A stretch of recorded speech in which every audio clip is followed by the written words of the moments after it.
If fourth, seventh and 10th terms of GP are A, B, C respectively, then the relation between A, B and C are यो मध्ये कुन relation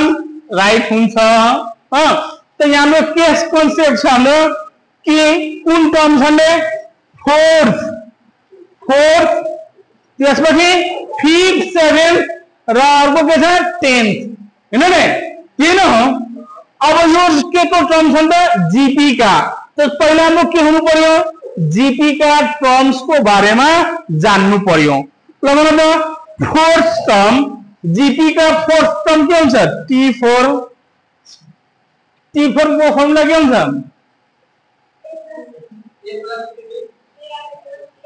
क्या हुन्छ T4 equal to ARQ AGP AP भयो भने A plus 3D AP भयो भने A plus 3D GP छ भने ARQ त्यो हिसाबले यहाँ बसेर अब के गर्ने यहाँ सल्युसन के गिभन छ फोर्थ के रे fourth term of GP is equals to कति भयो ए फोर्थ टर्म कति छ ए छ फोर्थ टर्म कति छ रे ए यसको अर्थ फोर्थ टर्म भनेको ARQ is equals to A ARQ is equals to A अब यो ए र यो ए बराबर छैन यो टर्म हो फर्स्ट टर्म यो फोर्थ टर्म को मान हो यसलाई हामी के गर्दिने ए लाई यसको ARQ ठुलो लेखिरहेको कि यो अलग ठीक ARQ बराबर के भयो ए अब कुन टर्म छ रे सेभेन्थ तो सेभेन्थ को लागि के गर्ने ए के लेख्ने AR6 इक्वल टु के भयो बी अर्को के छ 10th भनेको AR9 is equals to see यही न हो यति लेख्न मिल्यो कि मिलेन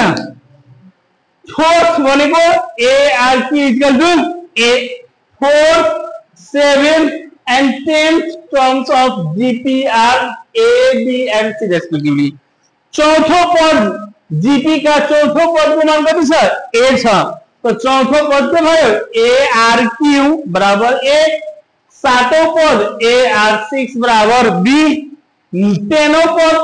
AR9 बराबर सी अब यसैलाई सोल्भ गरेर हामी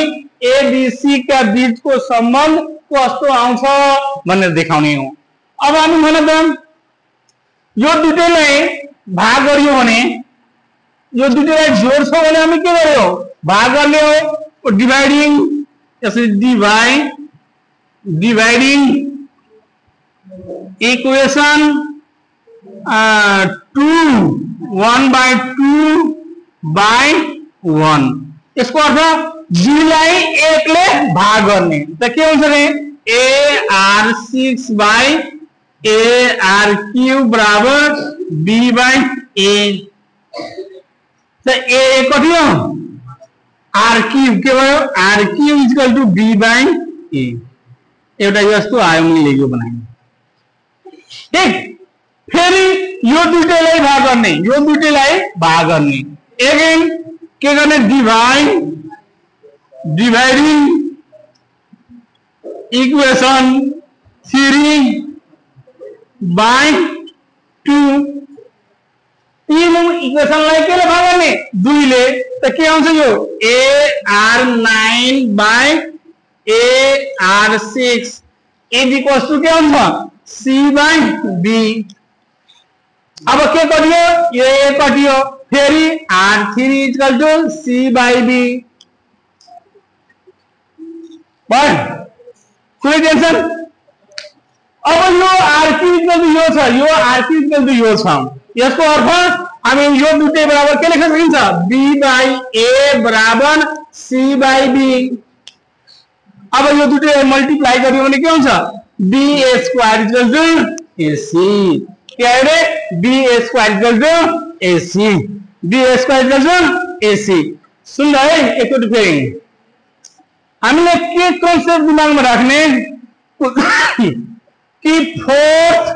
7th and 10th terms of GP are A, B and C respectively। हमें दिमाग में क्या हम पढ़ियो कि GP का चौथो पद को मान कति था A था, सातों पद को मान कति था रे B था र 10औं पद को मान कति था C छ भने A B C बीच को संबंध कुन हुन्छ त हामीले के युज गरे चौथो पद 4th टर्म्स अफ जीपी का छ त्यसैले जीपी को फर्मुला यहाँ लेखे 4th टर्म यो के को जीपी ए आर के बराबर ए लेख दिए 7th टर्म्स होने ए आर 6 इक्वल टू यो आयो 10th टर्म यो भयो अब यही चीजलाई सोल्भ गर्ने हो त के दिमाग में राखे ए हेर्दा यो 6 लाई 3 ले भाग गर्छ 3 आउँछ 9 लाई पनि 6 ले भाग गर्यो भने के हुन्छ 3 नै आउँछ त हामी के गरे समीकरण 2 लाई 1 ले भाग गरिदिए ए आर 6 लाई ए आर क्यू ले b बाइ a आयो r Q equal to b by a आयो एउटा यहाँसम्म आयो रोकिदिए तेस्रो इक्वेशनलाई पनि दोस्रो इक्वेशनले के गरे भाग गरे a r 9 by A r 6 ए कति हो यो फेरि कहाँबाट आयो बेस दुटैको सेम छ बेस सेम छ भने एउटा बेस 9 बाट 6 घट्यो 3 डिवाइड मा पावर घट्छ नि यो हिसाबले R Q equal to C by B यो भन्दा पहिला पनि यो दुटै इक्वेशनमा R Q equal to B by A R Q equal to C by B यसको अर्थ यो दुटै के हुन्छ बराबर दुटै बराबर गरे अनि multiply cross multiplication b into b b square बराबर ac त को अप्सन मा के छ रे b square equal to ac यो भयो क्वेश्चन चल